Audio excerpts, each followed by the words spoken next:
दोस्तों, क्या होगा अगर आप अपनी बोट के साथ समंदर में हो और अचानक से समंदर का पानी कहीं गायब हो जाए और बाद में आपको दिखे समंदर की खाली और वीरान जमीन। ये चीज आपको कितना ज्यादा डरा सकती है। और आखिर जो समंदर का पानी गायब हुआ है वो कहाँ चला गया और क्या एक बार फिर से इस समंदर में वो पानी वापस आएगा या नहीं? चलिए इन सभी सवालों के जवाब जानते हैं इस कहानी से। ये फिल्म आपको काफी पसंद आएगी, जो कि इसी साल आई एक साई-फाई एडवेंचर फिल्म है जिसका नाम है सर्वाइव। तो चलिए जानते हैं आज की इस कहानी को।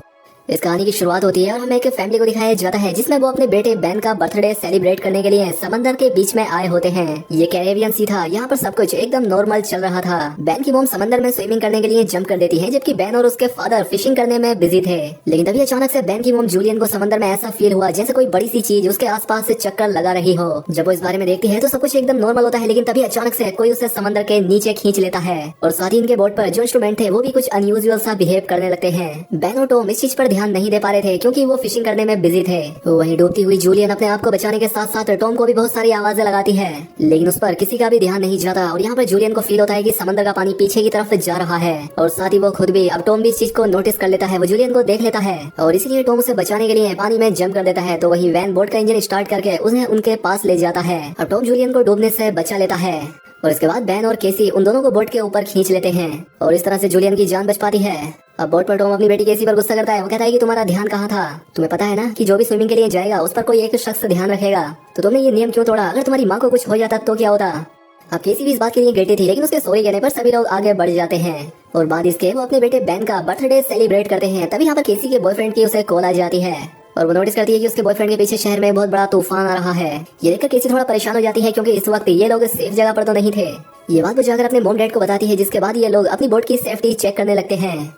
जो चेक करते हुए ये लोग नोटिस करते हैं कि बहुत सारी वेल्स और शार्क इनकी बोट के आसपास मंडरा रही हैं और टॉम शार्क इनकी बोट के आसपास मंडरा रही हैं। और टॉम जानता था कि वेल या शार्क ऐसा किसी बड़े भयानक तूफान के आने से पहले ही करती हैं। अब इन आने वाले भयानक तूफान का अंदाजा तो हो ही चुका था, लेकिन इससे पहले इन्हें इन शार्क से निपटना था। लेकिन तभी इसी दौरान इनकी बोट को एक जोरदार झटका लगता है, जिसे चेक करने के लिए टॉम नीचे पानी में जाता है। वो देखता है कि बोट के नीचे एक बहुत बड़ा डेंट आ चुका है, जो कि जरूर किसी बड़ी शार्क ने दिया था। ये चेक करने के बाद जब टॉम वापस आता है तो वो बुरी तरह से जख्मी होता है और ये देखकर जूलियन उसके जख्मों पर स्टिचेस लगाती है। यहाँ पर टॉम अपनी फैमिली को बताता है कि शार्क के दिए उस डेंट की वजह से हम बोट को आगे नहीं ले जा पाएंगे और अब इनके पास सिर्फ यही ऑप्शन रह गया था कि ये किसी को मदद के लिए बुलाएं, लेकिन सिग्नल भी नहीं थे। इनकी बोट का कम्युनिकेशन कोई भी सिग्नल पिक नहीं कर रहा था। अब इस मुश्किल वक्त में टॉम अपने खाने पीने का सामान चेक करता है। उनके पास सिर्फ 4 दिन तक पीने का पानी था और कुछ भी नहीं, लेकिन तसल्ली उन्हें इस बात की थी कि ये लोग एक शिपिंग रूट पे थे और यहाँ से कोई ना कोई शिप इन्हें गुजरते हुए देख लेगा। अब इनकी इन्हीं बातों के दौरान इन्हें बाहर से एक जोरदार आवाज सुनाई देती है। जब इन्होंने बाहर जाकर देखा तो एक बड़ा सा मेट्रोइड इन्हीं की तरफ आ रहा था। वो इनकी शिप से टकरा सकता था और उससे बचने के लिए टॉम जल्दी से अपनी बोट का इंजन स्टार्ट करता है, लेकिन वो जानता था कि अगर उसने ऐसा किया तो उसकी बोट बर्बाद हो जाएगी और ऐसा ही होता है। इनकी बोट का इंजन बर्बाद हो गया और दूसरा मेट्रोइड भी इनकी तरफ बढ़ने लगा। अब अपने आप को बचाने के लिए ये लोग कुछ और कर नहीं सकते थे, इसलिए ये बोट के निचले हिस्से में जाकर लाइफ जैकेट पहन लेते हैं। बाद इसके इन लोगों को एक जोरदार आवाज सुनाई दी और ये सभी बेहोश हो जाते हैं। जब इन्हें होश आया तो ये लोग पाते हैं कि ये लोग जिंदा थे। हालांकि इन्हें चोटें जरूर आई थी, लेकिन हैरानी की बात ये थी कि अब इनकी बोट के अंदर एक बहुत बड़ा छेद हो चुका था, लेकिन उससे पानी अंदर नहीं आ रहा था। अब जब ये पूरा परिवार अपनी बोट से बाहर आकर देखता है तो ये नजारा देखकर हैरान रह जाते हैं। इनकी बोट के आसपास जमीन पर मछलियां पड़ी थी और इनकी बोट एक पथरीले पहाड़ जैसे इलाके में थी, जैसे लोग किसी दूसरे ग्रह पर आ गए हों। ये जगह पूरी तरह से बदल चुकी थी। जहाँ कल रात तक पानी था वो जगह अब ऊंचे ऊंचे पहाड़ों और गड्ढों की तरह दिख रही थी। अब टॉम जल्दी से अपना कंपास निकालता है और डायरेक्शन देखने लगता है और वो समझ जाता है कि जरूर जमीन के साथ कुछ गड़बड़ हुई है। जमीन के पोल चेंज हो गए हैं। नॉर्थ पोल की जगह साउथ पोल आ गया था, जबकि साउथ पोल की जगह नॉर्थ चला गया था और इसलिए जहाँ पर पहले लोग बसते थे जमीन थी, समंदर का सारा पानी वहाँ पर चला गया था और अब समंदर की जगह जमीन बन चुकी थी। और इस चीज का पता लगने के बाद ये सब लोग हैरान रह गए। एक और भयानक बात टॉम ने इन्हें ये बताई कि इस सब के बीच जो इंसान जिंदा जमीन पर थे वो सब मारे गए होंगे। अब केसी इस बात से बहुत ज्यादा डर जाती है। वो अपने आप को केबिन में बंद कर लेती है। खैर अब जूलियन यहाँ पर अपने बचे कुचे खाने को इकट्ठा करने लगती है और टॉम सारे बर्थडे के बैलून हवा में उड़ाता है ताकि अगर कोई जिंदा हो तो उन्हें देख ले। इसके बाद टॉम रेडियो के जरिए किसी से कांटेक्ट करने की कोशिश करता है। उम्मीद तो उसे ये थी कि सामने से कोई रेस्पॉन्स नहीं आएगा, लेकिन हैरानी की बात थी कि उसे रेस्पॉन्स मिलता है। ये रेस्पॉन्स उसे एक कैप्टन ने दिया था और वो भी समंदर के शिफ्ट होने की कहानी जानता था, क्योंकि वो भी टॉम की फैमिली की तरह अपनी सबमरीन में था। कैप्टन टॉम को बताते हैं कि अर्थ के जो पोल चेंज हुए हैं वो तकरीबन 1 हफ्ते में फिर से अपनी जगह वापस आ जाएंगे, यानी 1 हफ्ते बाद समंदर वापस अपनी जगह पर आएगा और उस वक्त इसकी लहरें बहुत खतरनाक होंगी। इसलिए कैप्टन टॉम से कहता है कि तुम कोई ऊंची सी जगह देखो और वहाँ पर चले जाओ। क्योंकि वहाँ पर तुम्हारे बचने के चांसेस ज्यादा होंगे। ये बात सुनते ही जूलियन फौरन अपने बच्चों से पैकिंग करने के लिए कहती है। टॉम कैप्टन से बोलता है कि आपकी सबमरीन के अंदर भी बचने के चांसेस ज्यादा हैं, तो क्या आप मेरे बच्चों को रख लेंगे? कैप्टन कहता है कि जरूर भाई, मैं ऐसा करना तो चाहता हूँ लेकिन मैं कर नहीं सकता, क्योंकि मेरी सबमरीन के अंदर मेरा एक साथी मारा गया है और यहाँ पर सिर्फ 2 लोगों की ही जगह है। मैं एक आदमी को तो रख सकता हूँ लेकिन फिर भी एक बाहर ही रहेगा। और यहाँ पर टॉम कैप्टन से रिक्वेस्ट करता है कि प्लीज आप मेरे दोनों बच्चों को किसी तरह से रख लें, इसके बदले में आप जो कहेंगे मैं आपके लिए करूंगा। और अब इसलिए कैप्टन उसकी बात मान लेता है। इसके बाद टॉम उस सबमरीन की लोकेशन का अंदाजा लगाता है और वो अपनी वाइफ को बताता है कि हम सिर्फ 2 दिन में वहाँ तक पहुँच जाएंगे, यानी ये समंदर का पानी वापस आने से पहले हम अपने बच्चों को सही सलामत वहाँ तक पहुँचा सकते हैं और इस तरह से हमारे दोनों बच्चों की जान बच सकती है। अगली सुबह ये पूरी फैमिली अपने सफर के लिए तैयार थी। तभी टॉम देखता है कि दूर से एक अजीब सा आदमी अपने डॉग के साथ इस तरफ ही चला आ रहा है। टॉम देखता है कि वो आदमी जख्मी था, इसीलिए उसने उसकी मदद करनी चाहिए। वो उसे पानी भी देता है। उस आदमी ने टॉम का पानी पीने के बाद उसका शुक्रिया कहने के बदले उस पर ही अटैक कर दिया और ये चीज दूर खड़ी जूलिया भी देख लेती है। वो आदमी अपने पास में पड़े हुए चाकू से टॉम पर हमला करके उसकी जान ले लेता है। अब अपने हस्बैंड को तो वो नहीं बचा पाई, लेकिन जल्दी से वो बोट के अंदर जाती है और केबिन में अपने दोनों बच्चों को लॉक कर देती है। इसके बाद वो केसी को एक फ्लेयर गन देती है और कहती है कि इसका यूज तभी करना जब बहुत ज्यादा जरूरत हो।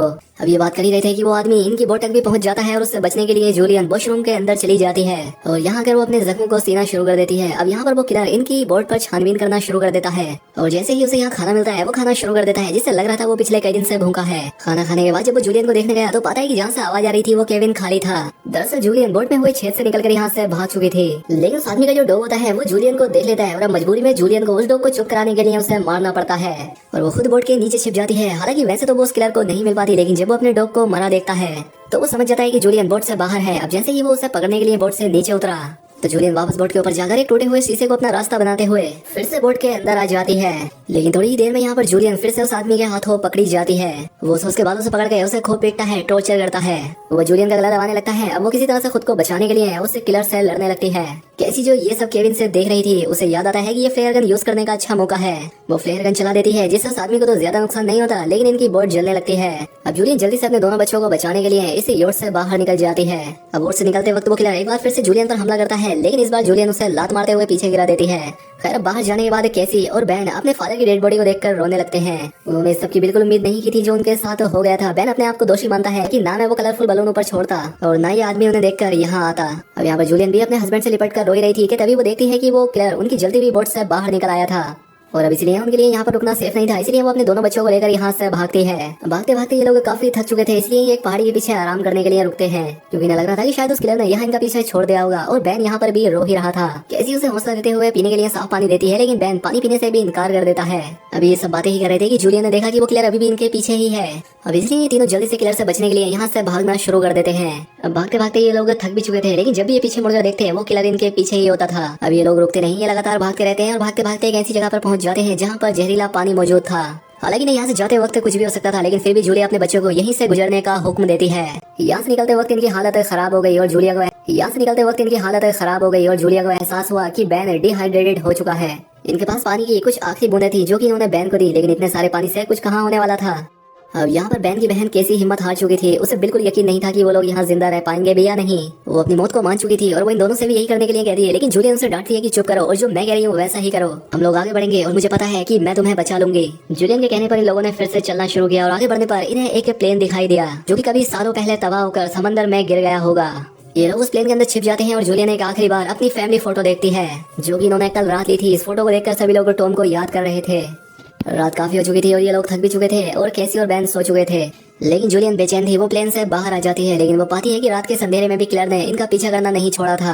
किलर भी इसे देख चुका था। यहाँ पर जूलियन सोने की एक्टिंग करती है और जैसे ही किलर इसके करीब आता है ये उस पर अटैक कर देती है और इस बार जूलियन गुस्से में थी। वो उस पर इतने हमले इतनी स्टेप करती है कि उसकी इस बार जान ले लेती है और आखिर उनके सर से ये खतरा टल जाता है। जूलियन भी सुकून की नींद सोती है। अगली सुबह जब ये उठे तो देखते हैं कि किलर की बॉडी बहुत बुरी हालत में थी, जिससे लोगों को अंदाजा हो गया कि ये खाली समंदर भी बहुत खतरनाक है। खैर अभी ने वहाँ तक पहुँचना था जहाँ पर वो कैप्टन की सबमरीन थी। अब जहाँ पर जूलियन अपना मैप देख रही थी, वहाँ से आगे जाने के लिए बैन को बहुत ज्यादा प्यास लगी हुई थी, इसलिए वो आगे जाकर पास ही के तालाब से पानी पीने लगता है। हालांकि जूलियन ने उसे यहाँ से पानी पीने से मना किया था क्योंकि यह तालाब जहरीला था, लेकिन बैन इतना प्यासा था कि उसने जूलियन की एक बात न सुनी और जूलियन को उसका सर पकड़कर पानी से बाहर निकालना पड़ा। अब पानी पीने की वजह से बैन बीमार हो चुका था, इसलिए जूलियन और कैसी वहाँ पर एक शेल्टर बनाते हैं जहाँ पर इन लोगों ने भी कुछ ही देर आराम किया था कि तभी जूलियन को यहाँ पर कुछ अजीबोगरीब आवाजें आने लगी। बाहर जाकर जब उसने देखा तो बहुत सारे केकड़े इन्हीं की तरफ बढ़ रहे थे, जिनसे बचने के लिए इन्होंने भागना शुरू किया और दूर इन्हें बहुत बड़ी शिप नजर आई। ये एक कार्गो शिप थी जिसके अंदर बहुत सारे कंटेनर्स भी थे। इन कंटेनर में ही वो सारे लोगों ने पनाह ली हुई थी। इन तीनों को देखते ही वो सभी लोग एक कंटेनर में जाकर खुद को अंदर लॉक कर लेते हैं और जूलियन कंटेनर के पास जाकर गिड़गिड़ाने लगती है। वो दरवाजा खोलने की भीख मांगती है।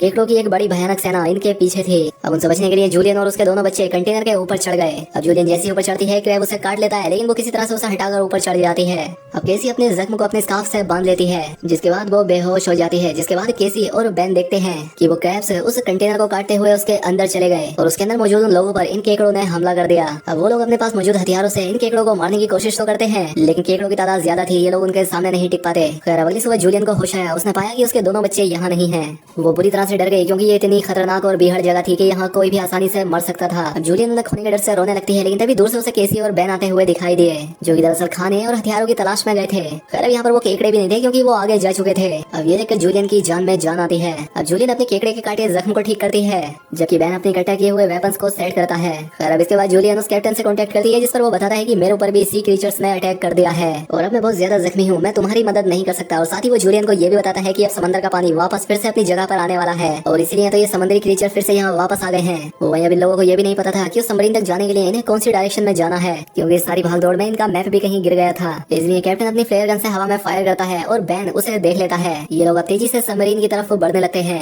लेकिन अब इन्हें वहाँ तक पहुँचना नामुमकिन लगने लगा, क्योंकि वहाँ पहुँचने तक इन्हें एक टॉक्सिक वेस्ट से गुजरना पड़ता, जहाँ से गुजरते हुए ही ये लोग बीमार हो सकते थे, इनकी जान जा सकती थी। अब केसी को भी अपनी माँ पर शक होने लगा था कि वो इन्हें बचा लेगी, इसलिए केसी अपनी माँ से बहस करने लगती है और जूलियन अपने बच्चों को डांटती है और कहती है कि चलो आगे बढ़ो। और वहाँ से आगे बढ़ते हुए इनकी किस्मत एक बार और धोखा देती है। वहाँ पर लैंडस्लाइड होने लगती है, जहाँ पर जूलियन जो सबसे पीछे थी उसके आगे आकर एक बड़ा सा पत्थर गिर गया। वो वहीं पर फंस जाती है। अब केसी अपनी माँ के बिना आगे नहीं बढ़ना चाहती थी, लेकिन वो उसे कसम देती है कि तुम हर हाल में अपने भाई को बचाओगी। और अब इसलिए केसी अपने भाई को लेकर आगे बढ़ने लगती है। जब ये लोग सबमरीन तक पहुँचते हैं तो इन्हें वहाँ पर कोई भी नहीं मिलता। ये जोर जोर से सबमरीन का दरवाजा खटखटाने लगते हैं, लेकिन तभी पीछे से कैप्टन आता है, जो कि बुरी तरह से जख्मी था। कैप्टन इन्हें बताता है कि देखो मेरे बचने के चांसेस ज्यादा नहीं है और सबमरीन में 3 लोग बैठ सकते हैं। ये बात सुनकर कैसी जल्दी से वापस पीछे मुड़ी। वहीं जूलियन की तरफ फिर से उन केकड़ों का सैलाब आने लगता है, जहाँ पर वो अपनी गन से उन सबको शूट करने लगती है, लेकिन कुछ ही देर में उसकी बुलेट्स खत्म हो जाती हैं। अब इससे पहले कोई क्रेव आकर उस पर हमला करता, कैसी ऊपर से उसे हाथ देती है और आखिर उसकी मदद से जूलियन यहाँ से बाहर निकलने में कामयाब हो जाती है और ये लोग जल्दी से भागते हुए सबमरीन तक आ जाते हैं। अभी लोग बिना ज्यादा वक्त गवाए सबमरीन के अंदर बैठ जाते हैं और उन भयानक केकड़ों का सैलाब भी इनके पीछे था। और तभी एक बड़ी सी भयानक समुद्री लहर इन्हें अपनी तरफ आती हुई दिखाई देती है। वो कई सौ फीट ऊंची थी, दिखने में भयानक लग रही थी। वो जोरदार तरीके से इनके सबमरीन से आकर टकराती है, जिससे ये लोग बेहोश हो जाते हैं। जूलियन को जब होश आया तो हैरानी की बात थी कि उनकी सबमरीन पानी में नहीं थी,